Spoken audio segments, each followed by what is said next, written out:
So, I got a few hundred more nasty comments from the Symandan cult yesterday, and so it didn't take long to realize that he made another video about me. How Symandan's hired propaganda army works is beyond me, but it's certainly organized, but it doesn't really bother me. Maybe I'll try to address a few more of Symandan's arguments on the Globebusters, if others think it's interesting, but I at least wanted to address a couple of Symandan's claims. Yes, all of his arguments were silly, but unlike Symandan, I don't get a penny for my videos. I don't have any merchandise to sell.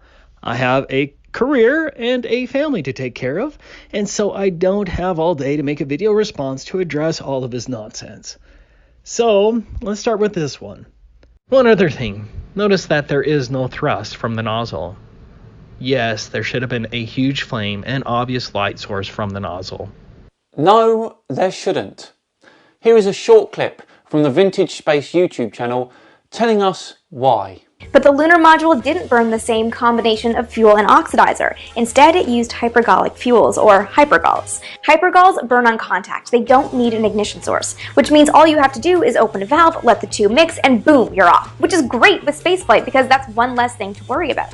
Another characteristic of hypergols is that they typically burn clear. This is the case of the lunar module. Both the lunar module ascent stage and descent stage used a mix of Aerozine 50 and dinitrogen tetroxide, a fuel and an oxidizer that burn on contact with a characteristic clear flame. I do have to commend NASA for using a beautiful propagandist. It's a wonderful change from Symandan, and it strangely makes me want to conform. But I guess the truth is more important to me. Even though she's hot, she isn't telling you the truth. I didn't think that was possible. Anyways, did you notice that she used the words clear flame? For comparison purposes, this is a clear flame produced by burning alcohol. You can still see the flame, but it is rather invisible. So the question is whether the hypergolic fuel mixture of the Apollo 15 and Apollo 17 ascent stages would have burned clear, and thus mostly invisible from the remote-controlled camera on the moon, operated 234,000 miles away. To her credit, she was right about the alleged fuel used by the lunar lander movie prop. It was an alleged mixture of dinitrogen tetroxide and Aerozine 50. It sounds so impressive. But is the flame from the hypergolic propellant invisible, as she claimed? This video comes from the School of Chemistry at the University of Nottingham, where they recreated the chemical reaction that allowed astronauts to blast free from the moon's gravity. This type of chemical reaction, a hypergolic chemical reaction, was the rocket fuel used in the Apollo program. So as you can see, one of our workshop technicians many years ago has made here at the University of Nottingham's own Apollo spacecraft. And essentially there's a rocket motor and a jet. And opening the switch.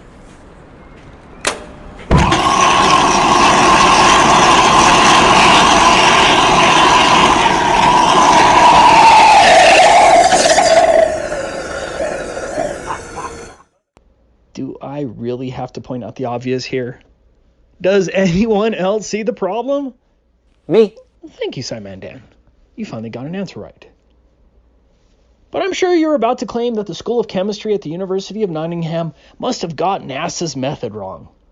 Well, fortunately, here's another professor in chemistry.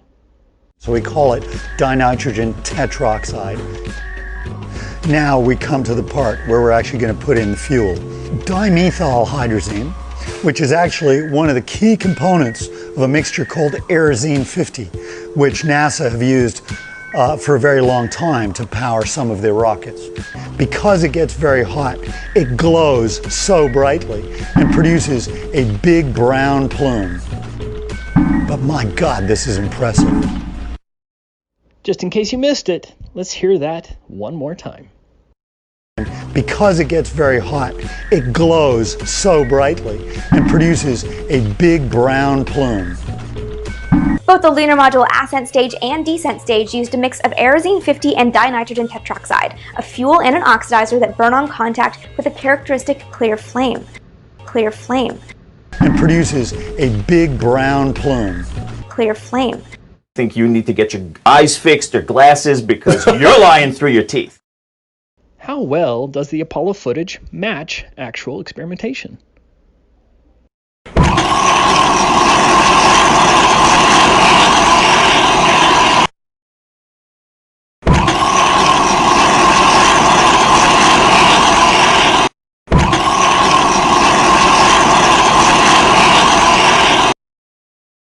Yes, there should have been a huge flame and obvious light source from the nozzle.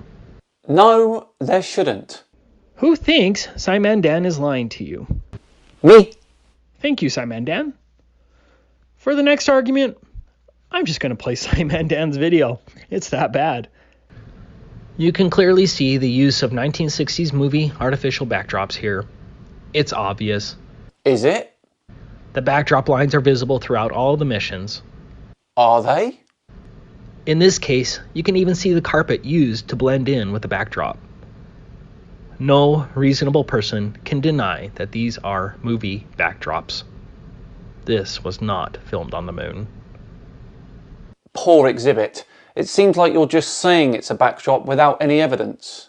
Don't worry, Skrull. Now there are plenty of tards out there living really kick-ass lives. I can't help the willfully blind, but I think any reasonable, decent human being can see that this is a poor 1960s movie backdrop, and no goofy propaganda sellout is going to change that fact.